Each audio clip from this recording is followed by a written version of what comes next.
Bismillahirrahmanirrahim. Assalamualaikum warahmatullahi wabarakatuh. Terima kasih atas kesempatannya. Kami dari kelompok Black Swan akan membahas terkait kebakaran hutan dan lahan di Kalimantan Tengah. Adapun anggota kelompok kami yang terdiri dari Harini Julia Pratiwi NIM 08171005, Miftahul Qoriah NIM 08171014. 1, Nur Hikmah 08171057, Yuli Susanti 08171081, dan Yulia Natasha Istiqomah NIM 08171081. Adapun outline yang akan kami bahas pada kesempatan kali ini adalah waktu kejadian, lokasi kejadian, kronologis, jumlah korban dan kerugian, upaya, serta saran. Selanjutnya adalah kejadian kebakaran hutan dan lahan yang terjadi di Kalimantan Tengah. Kebakaran hutan dan lahan di Kalimantan Tengah terjadi sejak tahun 2015, 2016, 2017, 2018 hingga tahun 2019. Untuk tahun 2019 sendiri terjadi berselang selama 3 bulan, tepatnya pada tanggal 28 Mei 2019 hingga 26 Agustus 2019. Selanjutnya adalah kronologis, di mana kebakaran yang terjadi di Desa Jahanjang, Kabupaten Katingan, Kalimantan Tengah telah membakar lahan gambut seluas 970,44 hektar. Hal ini disebabkan karena tindakan manusia yang tidak bertanggung jawab. Kementerian Lingkungan Hidup dan Kehutanan telah menggugat salah satu perusahaan yang beroperasi tanpa adanya izin di Kalimantan Tengah, yaitu PT Arjuna Utama Sawit.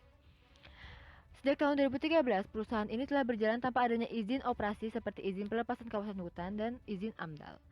Selain itu, perusahaan ini juga menyebabkan pencemaran air dan menutup kanal batas desa.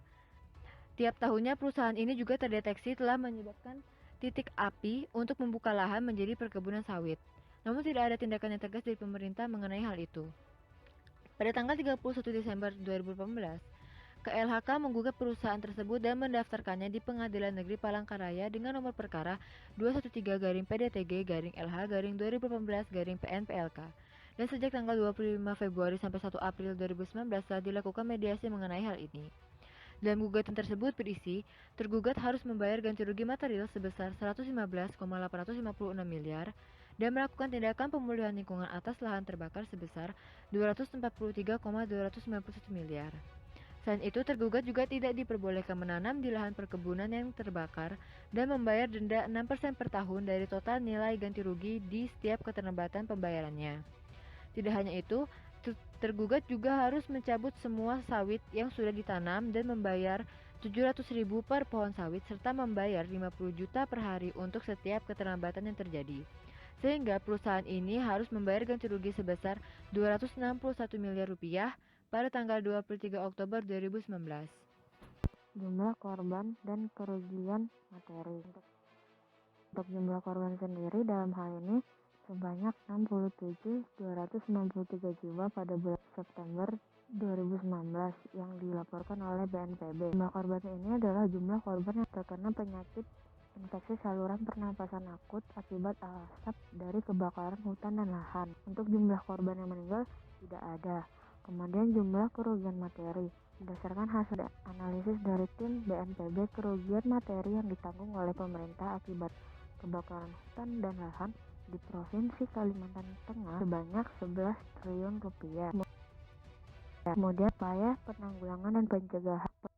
Penanggulangan yang dilakukan oleh pemerintah adalah membuat hujan buatan, kemudian membagikan masker bagi masyarakat yang terdampak kabut asap, lalu adanya water bombing. Kemudian untuk tindakan pencegahan sendiri, melarang pembakaran hutan dan lahan dengan sosialisasi. Kemudian menindak tegas pelaku pembakaran hutan dan lahan. Kemudian menyusun peraturan daerah mengenai tanggung jawab kepemilikan lahan untuk mencegah pembakaran hutan dan lahan. Selanjutnya yaitu saran, antara lain dengan penyediaan sistem peringatan dini sebagai upaya penanggulangan, sehingga jika terjadi kebakaran dapat segera diatasi, lalu reboisasi lahan yang terbakar dan memperketat izin pembukaan lahan. Kemudian, tindakan hukum yang tegas terhadap pelaku dan pihak penyebab kebakaran.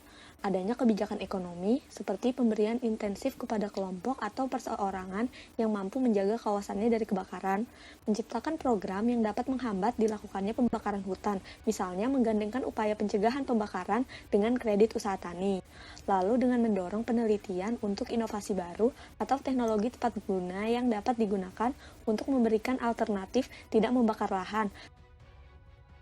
Selain itu, perlu koordinasi antar pemangku kepentingan, baik pemerintah, masyarakat, NGO, akademisi, serta pengusaha dalam mencegah dan pengendalian kebakaran hutan dan lahan, mulai dari pusat, provinsi, hingga tapak atau desa. Mendorong perusahaan untuk mengaplikasikan tanggung jawab sosial atau CSR mereka untuk menjaga hutan dari kebakaran, misal dengan memberdayakan masyarakat melalui program desa seperti program Desa Bebas Api. Kemudian dengan melakukan sosialisasi untuk menghentikan praktik tebang bakar dengan mengedukasi tentang dampak pembakaran ilegal, serta pelatihan seperti pemetaan, monitoring titik api, dan penggunaan peralatan pemadam kebakaran kepada masyarakat sekitar kawasan rentan kebakaran. Sekian presentasi dari kelompok kami, kurang lebihnya mohon maaf. Wassalamualaikum warahmatullahi wabarakatuh.